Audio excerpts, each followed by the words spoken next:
Well, Peter Dutton has promised that he won't be a small target at the next federal election, and he will offer a viable alternative and distinctive alternative to Labor.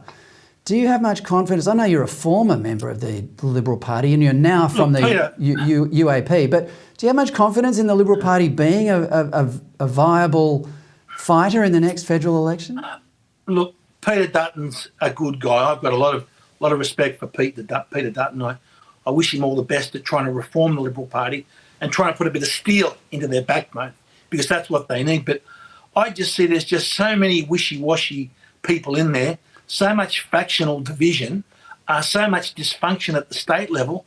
I just think he's got his back against the wall on this. Now, the issues that he should be fighting against, he needs to reject the nonsense of net zero by 2050. He needs to call out what the idea, remember, to get to net zero 2050, we have to do major culls of our beef cattle, our dairy cattle, and our sheep.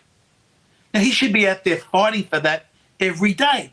He should be out there fighting this. I heard in your introduction, Chris Bowen, the absolute nonsense and rubbish this man is talking about solar panels being cheaper than coal.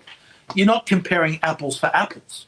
If you're comparing power that only works when the sun's out and gives you nothing when the sun goes down against power that works 24 hours a day, it's not a fair comparison. You've got to add in all those other costs to the solar panels or wind turbines to account for when they don't work. And one of those, of course, which is, it looks like $20 billion plus on Snowy 2.0, which is all a subsidy to the renewables.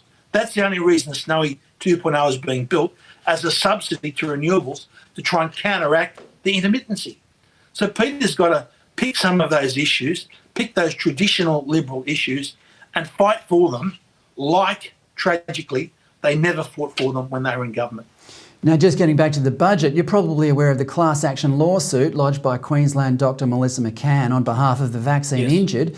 Should the budget make allowances for compensation for the thousands of people who were infected? Affected, I should say. It's funny, that's one of the questions I asked Josh Frydenberg. I said, Josh, how much provision do you have in the budget to pay for all these people that have been injured by these vaccines?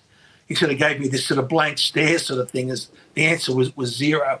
Look, the reality is that Labor has got very lucky because we've got record revenue coming in from our mining industry, which Labor wouldn't have allowed. If you go back in time, Labor would have blocked a lot of those projects from going ahead. And the other area where they're getting so much revenue from is from the big banks.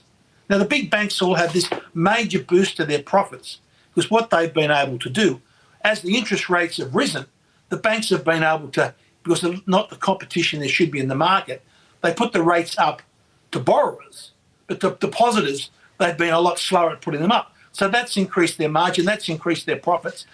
The federal government gets a share in higher tax rates. So again, it's the poor middle-class mortgage holders that are the ones paying in the backside to help sort of try and bring the budget back to a balance. And remember this, even if the budget is brought back to balance, that is just for the next 12 months, which I'll believe it when I see it. There's still $1 trillion worth of debt that we've run up. And one of the biggest expenditure tonight, I'll announce, is the interest on that debt.